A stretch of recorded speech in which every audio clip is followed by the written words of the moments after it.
This lesson is all about verb tenses. We're going to talk about the usage and give lots of examples, and we'll talk about the adverbs and the time phrases that help us to know exactly how and when to use the different verb tenses, as well as how to construct the verb tenses. So I hope you'll stay tuned to the end and enjoy all the verb tenses. I'll see you in the lesson. Past perfect describes an action that has been completed before another action in the past. By the time I arrived, they had already left. Okay? So I arrived in the past. Before that, they left. Okay? So by the time I arrived, I had already left. Now we have adverbs here. The adverbs are already, just, before, previously, by the time, until then, by 7 o'clock yesterday, earlier that day, or once. Once she had explained, everyone understood. Now, some of our sentences, some of our tenses have to be used with other tenses. This was the case for past continuous and past tense. It's also the case for past perfect and past tense. Okay? You need to use past tense, past simple tense can be used by itself, but past perfect and past continuous both need to be together with the simple past tense. So we have, once she had explained, everyone understood. And the way we create this kind of sentence, we would say just for kicks and giggles. Hang on. We would say just for kicks and giggles, we would create a sentence that looks like this. Okay?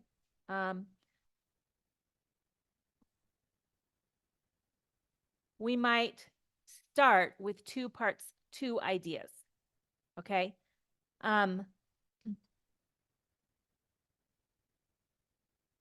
What's our sentence that we're working with? Here's our sentence. Hang on. Okay, so we're going to start with two ideas.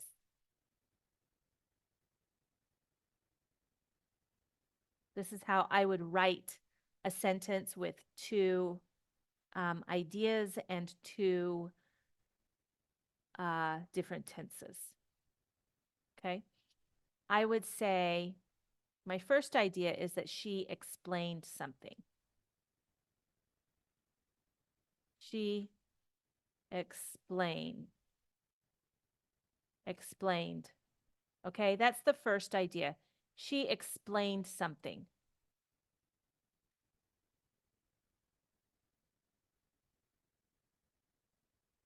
And the second idea is everyone understood. Okay, we have two ideas here.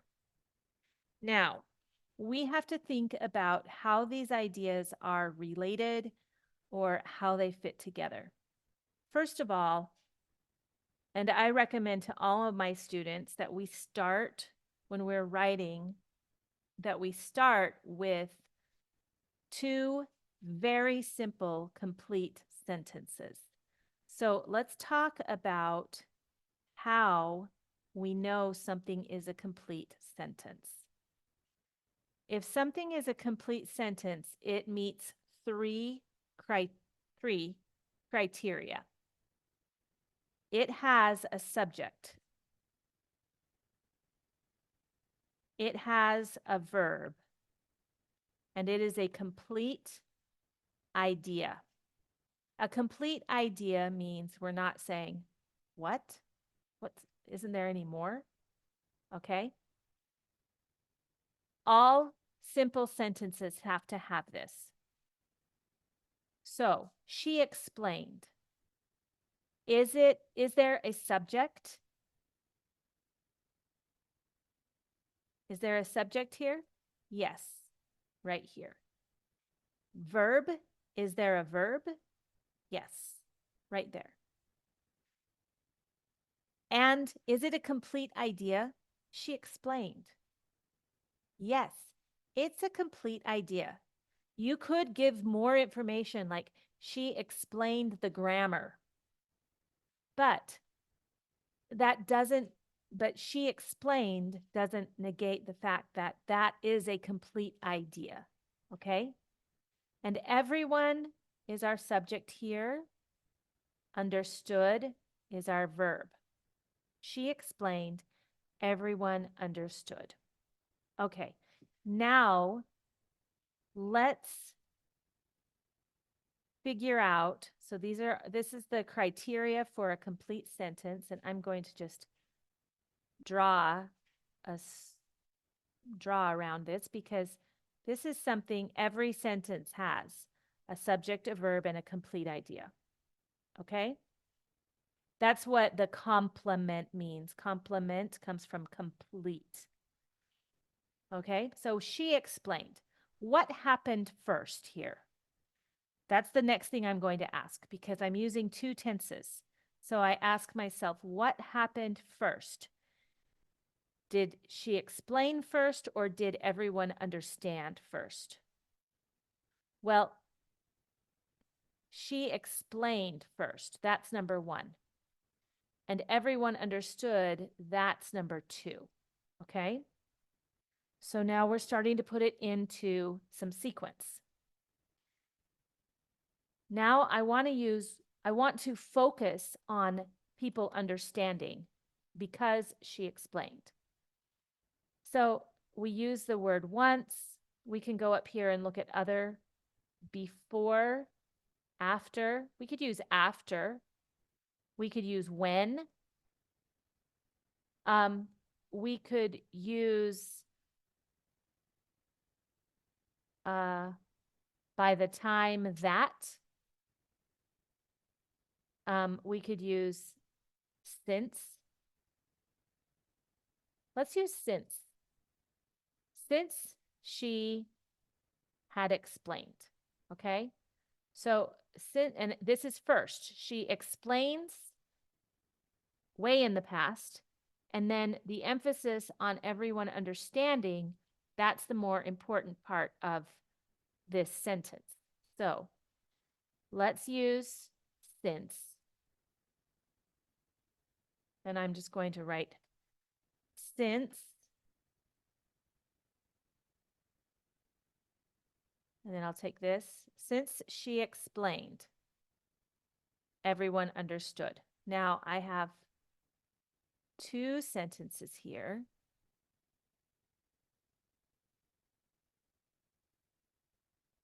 Okay, since she, and we need to indicate that she explained is before people understood.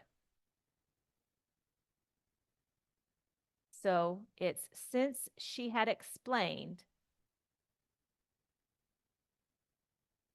everyone understood. And we'll put the subject is here, the verb is here.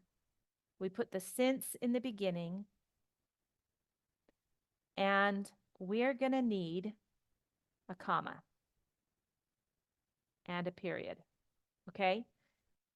We've just built our sentence, but we always start with what are the basic ideas and separate them out. English rhetoric is like a straight line. We want to know what you're going to say. We want it in chronological order. We want it clear, and we don't need a lot of flowery words. Okay? We just want the basic, and then we build from the basic. That is not the same as rhetoric around the world. So when you learn English, you also need to learn our rhetorical styles, especially if you're going to be writing emails to business partners, you're going to be writing for uh, writing for academic purposes. Um, you want to start with your simplest idea and then build into it. Okay? Simple sentences are always going to be the best. And then we can add with things like since and because and for. We can add onto the sentence and embellish a little bit. All right. Let's go on to past perfect affirmative statements. She had walked to the store. So we have our past verb and we have our perfect verb. Right? Pretty cool. I love that our tenses are named exactly after the verbs that we use. So, negative statements, we just put the not here between the two verbs. And had, when we have had not equals hadn't. And notice in the past, when we have this auxiliary verb have in the past, there's no conjugation difference now. Everything is had. You had, she had, we had. It's all the same. The only one that is different in the past tense actually is be, because be is just weird. Be is a weird verb. It is in every language, a weird verb. Okay. Questions. How do I make them into questions? I just put my first verb first and then my subject second. I still have the subject, verb, complement pattern.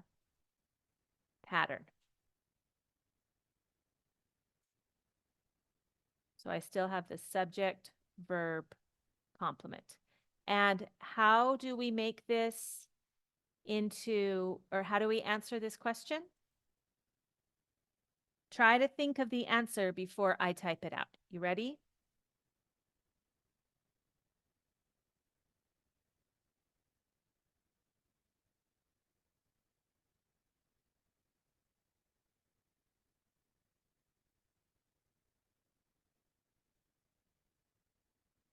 Yes, she had. No, she hadn't. Again, this verb becomes the answer. You don't get a choice in what verb you use to answer. You answer with the verb that they started the question with. And it's a yes/no question. It's going to sound like this. Had she walked to the store? Had she walked to the store? All of our yes/no questions go up at the end. That is it for this verb tense. I hope that you really enjoyed it. Remember to like and subscribe for more videos like this. And go to my website at thezarden.com. Take a look at the link right here and learn about what other offerings my company has to offer. We're just getting started right now, but I am putting students on a wait list for conversations. Our conversations give you the materials, some phrases to use, and a topic to study. And then you come together with other people from around the world and a native speaking facilitator to lead the discussion. The discussions are 1 hour long, and when you sign up, they will be weekly. 1 hour long conversations with materials to help you improve your conversation. So go to my website and sign up. If you're not sure you want to sign up, you can do a free trial for 1 class. You can also just sign up for our newsletter so that you get information. Eventually, I plan to have a whole English curriculum and to be able to work with my students, both with what I've put on the videos, but also to work some of the other videos show you what it's like to work with how I work with students. So if you want to be one of my students, you can sign up with me. And so a lot is going on. So remember to like and subscribe and go to my website. And I will see you in the next video. Thanks. Bye-bye.